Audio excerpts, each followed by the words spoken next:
Hi friends, Anjali tech അക്കാഡമിക്സിന്റെ പുതിയൊരു ക്ലാസ്സിലേക്ക് ഏവർക്കും സ്വാഗതം. My name is Vishnuji Ranjith. ഇന്ന് നമ്മൾ നോക്കാൻ വേണ്ടി പോകുന്നത് ഒന്നാം കേരള നിയമസഭ അല്ല എങ്കിൽ ലോകത്തിലെ തന്നെ തിരഞ്ഞെടുപ്പിലൂടെ നിലവിൽ വന്ന ആദ്യത്തെ കമ്മ്യൂണിസ്റ്റ് മന്ത്രിസഭ, അതിലെ മന്ത്രിമാരും അവർ കൈകാര്യം ചെയ്തിരുന്ന വകുപ്പുകളും കോഡിലൂടെ 5 മിനിറ്റ് കൊണ്ട് നമുക്ക് ടപ്പേന്ന് പഠിക്കാം. ഓക്കെ, അത് മാത്രമല്ല, ഇലക്ഷനുമായിട്ട് ബന്ധപ്പെട്ട് കേരളത്തിലെ ഒന്നാം നിയമസഭാ ഇലക്ഷനുമായി ബന്ധപ്പെട്ട് നമ്മൾ അറിഞ്ഞിരിക്കേണ്ട, പരീക്ഷയിൽ ചോദിക്കാറുള്ള കുറച്ച് ബേസിക് ആയിട്ടുള്ള കാര്യങ്ങളും നമ്മളിവിടെ നോക്കാൻ വേണ്ടി പോകുന്നുണ്ട്. ഓക്കെ, അപ്പോൾ ക്ലാസ്സിലേക്ക് കിടക്കാം. ക്ലാസ്സിലേക്ക് കടക്കുന്നതിന് മുന്നേ ഞങ്ങൾ ചെയ്യുന്ന ക്ലാസ്സുകൾ നിങ്ങൾക്ക് ഇഷ്ടമായാൽ ലൈക്ക് ചെയ്യാനും ഷെയർ ചെയ്യാനും സബ്സ്ക്രൈബ് ചെയ്യാനും മറക്കരുത്. ഞങ്ങളുടെ ടെലഗ്രാം ചാനൽ ജോയിൻ ചെയ്യാൻ താല്പര്യമുണ്ട് എന്നുണ്ടെങ്കിൽ ഓക്കെ, ഡിസ്ക്രിപ്ഷനിൽ ലിങ്ക് കൊടുത്തിട്ടുണ്ടാകും, ജോയിൻ ചെയ്തോളൂ. അപ്പോൾ ക്ലാസ്സിലേക്ക് കിടക്കാം. കേരളത്തിലെ ആദ്യത്തെ മുഖ്യമന്ത്രി EMS നമ്പൂതിരിപ്പാട്. ഇതിന് നിങ്ങൾക്ക് കോഡിന്റെ ഒന്നും ആവശ്യമില്ലായിരിക്കും, അല്ലെ? എല്ലാവർക്കും അറിയാന്നുള്ള കാര്യമാണ്. എങ്കിലും നമുക്ക് ചെറിയൊരു കോഡിലൂടെ കണക്ട് ചെയ്യാം. മുഖ്യമന്ത്രി സ്ഥാനത്തിരിക്കുന്നത് ഭയങ്കര പാടല്ലേ, അല്ലേ? പ്രതിപക്ഷ കക്ഷികളിൽ നിന്ന് പല പല ആരോപണങ്ങൾ ഉണ്ടാവും, പല പല ഉത്തരവാദിത്തങ്ങളുണ്ട്. ഇതെല്ലാം നേരിട്ട് ഒരുമിച്ച് മന്ത്രിസഭയെ കൊണ്ടുപോകണം. ഓക്കെ, ചിലർ കാല് മാറും. ഓക്കെ, ഇതെല്ലാം ഫേസ് ചെയ്യേണ്ടി വരും. അപ്പോ മുഖ്യമന്ത്രി സ്ഥാനത്തിരിക്കുന്നത് ഭയങ്കര പാടാണ്. യെസ്, പാട്. EMS Namboodiripad. Okay, EMS Namboodiripad. കേരളത്തിലെ ആദ്യത്തെ മുഖ്യമന്ത്രി EMS നമ്പൂതിരിപ്പാട്. അങ്ങനെയെങ്കിൽ കേരളത്തിലെ ആദ്യത്തെ ധനകാര്യമന്ത്രി ആര് എന്ന് ചോദിച്ചാൽ ഈ കോഡിലൂടെ ആലോചിച്ചു വെച്ചോളൂ. വീട്ടിലെ കാര്യങ്ങളൊക്കെ, ധനകാര്യം എല്ലാം കൈകാര്യം ചെയ്യുന്നത് അച്ഛനാണ്. ഓക്കെ, അപ്പോ കേരളത്തിലും അന്ന് ആദ്യത്തെ ഫിനാൻസ് മിനിസ്റ്റർ, ഓക്കെ, ധനകാര്യം കൈകാര്യം ചെയ്യാൻ ഓക്കെ അപ്പോൾ ഉള്ളൊരു ഗ്രഹത്തിൽ ഒരു അച്ഛൻ്റെ ഏൽപ്പിച്ചു. അതാണ് അച്യുത മേനോൻ. അച്യുത മേനോൻ. ധനം കൈകാര്യം ചെയ്യുന്നത് അച്ഛനാണ്. ഇതാണ് കോഡ്. ധനം കൈകാര്യം ചെയ്യുന്നത് അച്ഛനാണ്. ധനകാര്യം, ഫിനാൻസ് അച്യുത മേനോൻ. ഓക്കെ അല്ലേ? എങ്കിൽ വ്യവസായ വകുപ്പ് മന്ത്രി, മിനിസ്റ്റർ ഓഫ് ഇൻഡസ്ട്രീസ്. ഓക്കെ, എന്ത് ഇൻഡസ്ട്രീസ്, എന്ത് വ്യവസായമാണ് എന്ന് ചോദിച്ചു കഴിഞ്ഞാൽ ഇങ്ങനെ ഓർത്തോളൂ, പാല് വ്യവസായമാണ്. Yes, KP Gopalan. വ്യവസായ വകുപ്പ് മന്ത്രി കേരളത്തിലെ ആദ്യത്തെ KP ഗോപാലൻ. എന്ത് വ്യവസായം? പാല് വ്യവസായം. ഓക്കെ അല്ലേ? അങ്ങനെയെങ്കിൽ minister of revenue and excise. Minister of revenue and excise. Okay, revenue, okay, excise department ഓർത്തോളൂ. ഓക്കെ, ചെക്ക് പോസ്റ്റിലൊക്കെ ഭയങ്കര ഗൗരവത്തിലല്ലേ നിൽക്കുന്നത്, അത് വെച്ച് കണക്ട് ചെയ്തോളൂ. KR ഗൗരിയമ്മ. പിന്നെ റവന്യൂ വരുമ്പോഴത്തേക്കും ഭയങ്കര ഗൗരവമായിരിക്കും അല്ലേ? യെസ്, റവന്യൂ വരുമ്പോഴും ഗൗരവമായിരിക്കും. എക്സൈസിന്റെ ചെക്ക് പോസ്റ്റിലൊക്കെ നിൽക്കുമ്പോഴത്തേക്കും ഭയങ്കര ഗൗരവമായിരിക്കും. പലതരത്തിലുള്ള കള്ളക്കടത്തൊക്കെ കാണും, അതൊക്കെ പിടിക്കാൻ വേണ്ടി നിൽക്കുന്നത്. അപ്പോൾ ഇത്തിരി ഗൗരവത്തിൽ നിൽക്കും. റവന്യൂ വരുമ്പോഴും ഗൗരവമായിരിക്കും. അങ്ങനെ കണക്ട് ചെയ്തോളൂ. എങ്കിൽ വിദ്യാഭ്യാസം സഹകരണ വകുപ്പ് മന്ത്രി ആര് എന്ന് ചോദിച്ചാൽ ജോസഫ് മുണ്ടശ്ശേരി. ഞാൻ പണ്ട് എൻ്റെ ഒരു കൂട്ടുകാരനോട് ചോദിച്ചു, എടാ ഇതെങ്ങനെയാണ് പഠിക്കാന്ന്. അപ്പൊ അവൻ പറഞ്ഞു തന്നു, ഞാൻ ഇങ്ങനെയാടാ ഓർത്ത് വെച്ചേക്കുന്നേ.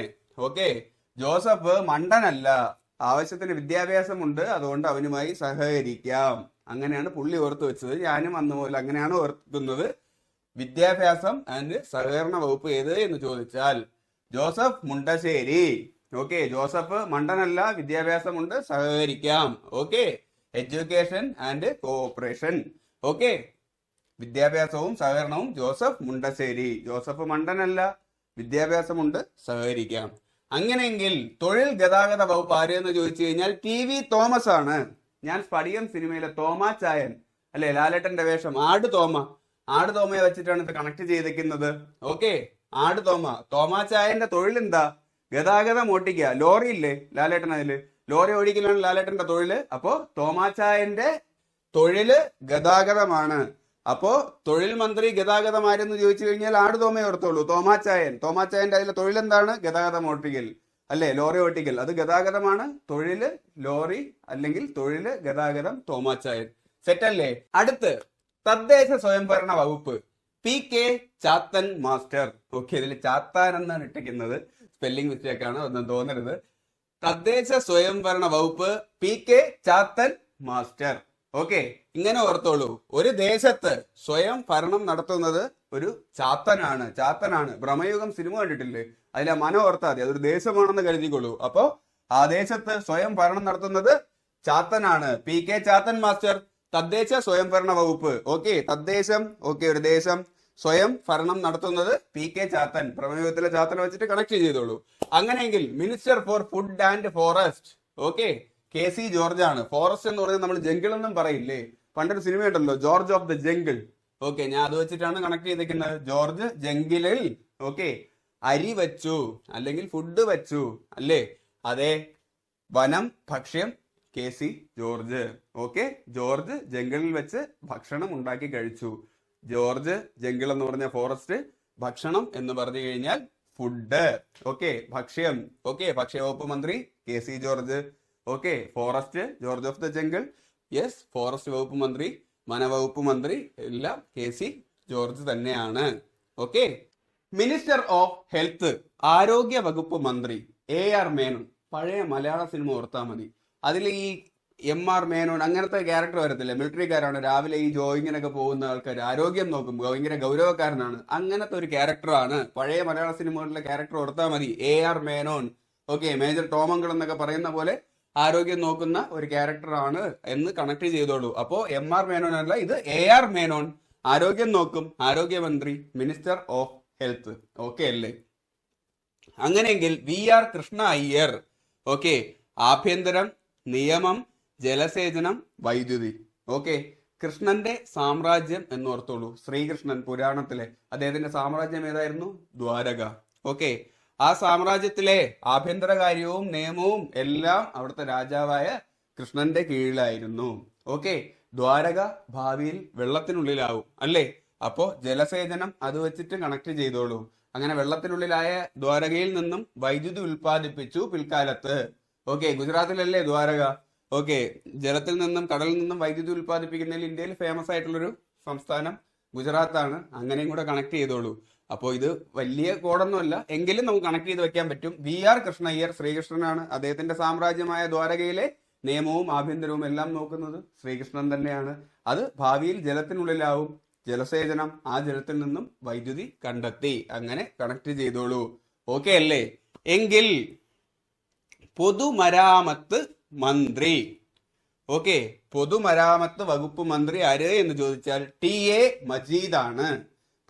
മരം കൊണ്ടല്ലേ വീടിന് മുകളിലുള്ള മച്ചൊക്കെ ഉണ്ടാക്കുന്നത്, അങ്ങനെയാണ് ഞാൻ കണക്ട് ചെയ്തിരുന്നത്, much Majeed. Okay, minister of public works TA Majeed, അത് തന്നെയാണ് പൊതുമരാമത്ത് മന്ത്രി. പബ്ലിക് വർക്കൊക്കെ എങ്ങനെ പോകുന്നുണ്ട്? നല്ല മജയായിട്ട് പോകുന്നുണ്ട്. ഒരാൾ ചോദിക്കും പബ്ലിക് വർക്കൊക്കെ എങ്ങനെ പോകുന്നുണ്ട്, അപ്പൊ പുള്ളി പറയും നല്ല മജയായിട്ട് പോകുന്നുണ്ട്. അങ്ങനെ കണക്ട് ചെയ്യൂ. അപ്പോൾ ഇത്രയുമാണ് ഒന്നാം കേരള നിയമസഭയിലെ മന്ത്രിമാരും അവർ കൈകാര്യം ചെയ്തിരുന്ന വകുപ്പുകളും. നിങ്ങൾ മനസ്സിലായിട്ടുണ്ട് എന്ന് കരുതുന്നു. അപ്പൊ നമുക്ക് ബേസിക് ആയിട്ട് അറിഞ്ഞിരിക്കേണ്ട മറ്റു കുറച്ച് കാര്യങ്ങളും കൂടെ നോക്കാം. കേരളം സംസ്ഥാനം നിലവിൽ വന്നത് 1956 നവംബർ 1-നാണ്. ഓക്കെ, എന്നാൽ കേരളത്തിലെ ആദ്യത്തെ ഇലക്ഷൻ നടക്കുന്നത്, എല്ലാവരും കൂടെ ആലോചിച്ചു, എല്ലാവർക്കും ഫ്രീ ടൈം ഉള്ളപ്പോൾ നടക്കണം. അപ്പോൾ എന്ന് പറഞ്ഞു കഴിഞ്ഞാൽ ഒരു വെക്കേഷൻ ടൈമിലാണ്. വെക്കേഷൻ ടൈം എന്ന് പറഞ്ഞാൽ ഫെബ്രുവരി, മാർച്ച്, ഏപ്രിൽ, മെയ് സമയത്തിലൊക്കെ അല്ലേ വെക്കേഷൻ നടക്കുന്നത്. അപ്പൊ ആ സമയത്താണ് നടത്തിയെന്ന് ആലോചിച്ചോളൂ. 1956 നവംബർ 1 കേരളം നിലവിൽ വന്നു. തൊട്ടടുത്ത വർഷം 57 57-ലെ വെക്കേഷൻ തുടങ്ങുന്നതെന്ന് പറഞ്ഞു കഴിഞ്ഞാൽ ഫെബ്രുവരിയുടെ ഏറ്റവും ലാസ്റ്റ് ദിവസം, ഫെബ്രുവരി 28. 1957 ഫെബ്രുവരി 28-ലാണ് ഇലക്ഷൻ തുടങ്ങുന്നത്. ഇലക്ഷൻ തുടങ്ങി മാർച്ച് 11 വരെ നീണ്ടു നിന്നു. അപ്പൊ കേരളത്തിലെ ആദ്യത്തെ നിയമസഭാ ഇലക്ഷൻ നടന്നത് 1957 ഫെബ്രുവരി 28 ടു മാർച്ച് 11. ഓക്കെ അല്ലേ? അങ്ങനെയെങ്കിൽ ഒന്നാമത്തെ കമ്മ്യൂണിസ്റ്റ് മന്ത്രിസഭ നിലവിൽ വന്നത് 1957 ഏപ്രിൽ 5-നാണ്. മാർച്ച് 11 കൂടി ഇലക്ഷൻ കഴിഞ്ഞു. തൊട്ടടുത്ത മാസം ഏപ്രിൽ 5-ന് ഓക്കെ ഒന്നാം കമ്മ്യൂണിസ്റ്റ് മന്ത്രിസഭ, ലോകത്തിൽ തന്നെ തിരഞ്ഞെടുക്കപ്പെട്ട ആദ്യത്തെ കമ്മ്യൂണിസ്റ്റ് മന്ത്രിസഭ കേരളത്തില് നിലവിൽ വന്നത് ഏപ്രിൽ 5, 1957. ഓക്കെ, ഇതിൽ എത്ര വനിതാ മന്ത്രിമാരുണ്ട് എന്ന് ചോദിച്ചു കഴിഞ്ഞാൽ 1-ആണ്. ഓക്കെ, നമ്പർ 1 എളുപ്പമുണ്ട്, 1-ആണ്. ഓക്കെ, അത് KR ഗൗരി അമ്മയാണ്. നമ്മൾ പറഞ്ഞു റവന്യൂ എക്സൈസ് ഗൗരവം കൂടും. അപ്പോ KR ഗൗരി അമ്മ 1. ഓക്കെ, എങ്കിൽ എത്ര മന്ത്രിമാരുണ്ടായിരുന്നു മൊത്തത്തിൽ എന്ന് പറഞ്ഞു കഴിഞ്ഞാൽ ആ 1-ന്റെ കൂടെ ഒന്നും കൂടെ ചേർത്ത് കഴിഞ്ഞാൽ 11 അല്ലേ? 11 മന്ത്രിമാരുണ്ട്. ഓക്കെ, എത്ര വനിതാ മന്ത്രി എന്ന് ചോദിച്ചു കഴിഞ്ഞാൽ 1. അപ്പൊ എത്ര മന്ത്രിമാരെന്ന് ചോദിച്ചു കഴിഞ്ഞാൽ അതിന്റെ കൂടെ 1 കൂടെ ചേർത്തോളൂ. അങ്ങനെയെങ്കിൽ കേരളത്തിലെ ജില്ലകളുടെ എണ്ണം 14. അതെല്ലാവർക്കും അറിയായിരിക്കും. അതിന് കോഡിന്റെ ഒന്നും ആവശ്യമില്ല. നമ്മൾ ഇവിടെ നോക്കാൻ വേണ്ടി പോകുന്നത് കേരളത്തിലെ നിയമസഭാ മണ്ഡലങ്ങൾ ഇപ്പോൾ എത്രയെന്ന് ചോദിച്ചു കഴിഞ്ഞാൽ ആ 14ന്റെ അപ്പുറത്ത് ഒരു 0 കൂടി ഇട്ട് കൊടുത്തു കഴിഞ്ഞാൽ 140 നിയമസഭാ മണ്ഡലങ്ങൾ ഉണ്ട്. ഓക്കെ, എങ്കിൽ ഒന്നാം കേരള നിയമസഭാ ഇലക്ഷനിലെ സീറ്റുകളുടെ അല്ലെങ്കിൽ ആദ്യത്തെ കേരള നിയമസഭാ ഇലക്ഷൻ നടന്നപ്പോൾ എത്ര നിയമസഭാ മണ്ഡലങ്ങൾ ഉണ്ട് എന്ന് ചോദിച്ചാൽ ഈ 140 നിന്നും ഈ 14 കുറച്ച് കഴിഞ്ഞാൽ എത്ര കിട്ടും? 126 അല്ലേ? അത് തന്നെ 126 ഓക്കെ മണ്ഡലങ്ങളാണ് ആദ്യത്തെ തെരഞ്ഞെടുപ്പിൽ ഉണ്ടായിരുന്നത്. ഓക്കെ, ആദ്യത്തെ ഓപ്പോസിഷൻ ലീഡർ, ആദ്യത്തെ പ്രതിപക്ഷ നേതാവ് ആര് എന്ന് ചോദിച്ചു കഴിഞ്ഞാൽ PT ചാക്കോ. ഓക്കെ, അദ്ദേഹം ഭരണം കിട്ടാനായിട്ട് എല്ലാവരും ഈ ചാക്കിട്ട് പിടിക്കാനായി ആലോചിച്ച് നിൽക്കുന്ന ആളാണെന്ന് ഓർത്തോളൂ. PT ചാക്കോയാണ് ഒന്നാം കേരള നിയമസഭയിലെ പ്രതിപക്ഷ നേതാവ്. PT ചാക്കോ. ചാക്കിട്ട് പിടിച്ചോ എന്ന് ചോദിച്ചാൽ ചാക്കിട്ട് പിടിച്ചു. അദ്ദേഹമല്ല, 1959 മന്നത്ത് പത്മനാഭൻ വിമോചന സമരത്തിലൂടെ ഒന്നാമത്തെ കേരളത്തിലെ EMS മന്ത്രിസഭ താഴെ ഇറക്കപ്പെട്ടു. അത് 1959 മന്നത്ത് പത്മനാഭന്റെ നേതൃത്വത്തിലുള്ള വിമോചന സമരത്തിലാണ് താഴെ ഇറക്കപ്പെട്ടത്. കേരളത്തിലെ ഭൂ ഉടമസ്ഥാവകാശത്തില് കൊണ്ടുവരാൻ ശ്രമിച്ച പരിഷ്കരണങ്ങൾ അന്ന് ഭയങ്കര ദാരിദ്ര്യമായിരുന്നു. അപ്പോ ഭക്ഷ്യകമ്മിയിൽ മാറ്റങ്ങൾ കൊണ്ടുവരാൻ വേണ്ടി എടുത്ത നടപടിക്രമങ്ങളിൽ ധാരാളം അഴിമതി നടന്നിട്ടുണ്ട് എന്ന് പറഞ്ഞ് അതിനെതിരെ ഉണ്ടായിരുന്ന അമർഷവും ജോസഫ് മുണ്ടശ്ശേരി അവതരിപ്പിച്ച വിദ്യാഭ്യാസ ബില്ലിനെതിരെയും ഒക്കെയാണ് ഈ വിമോചന സമരം നടന്നത്.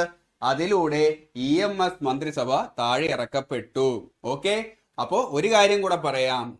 കേരളത്തിലെ ലോകസഭാ മണ്ഡലങ്ങളുടെ എണ്ണം എത്ര എന്ന് ചോദിച്ചു കഴിഞ്ഞാൽ അത് 20 ആണ്. കേരളത്തിലെ ജില്ലകളുടെ എണ്ണം 14, അതിന്റെ കൂടെ ഒരു 0 ചേർത്താൽ 140. അത് നിയമസഭാ മണ്ഡലങ്ങളാണ്. എന്നാൽ ലോകസഭാ മണ്ഡലങ്ങൾ 20 ആണ് എന്നുകൂടി ഓർത്തോളൂ. അപ്പോ ഈ ക്ലാസ് നിങ്ങൾക്ക് എല്ലാവർക്കും ഇഷ്ടമായിട്ടുണ്ട് എന്ന് കരുതുന്നു. ഇഷ്ടമായാൽ ലൈക്ക് ചെയ്യൂ, ഷെയർ ചെയ്യൂ, സബ്സ്ക്രൈബ് ചെയ്യൂ. ഞങ്ങളുടെ ക്ലാസ്സുകൾ റെഗുലറായിട്ട് നിങ്ങളിലേക്ക് എത്തുവാനായിട്ട് ബെൽ ഐക്കണിൽ ക്ലിക്ക് ചെയ്യൂ. അപ്പോ അടുത്ത ക്ലാസ്സിൽ വീണ്ടും കാണാം. പഠിക്കൂ, പഠിച്ചുകൊണ്ടിരിക്കൂ.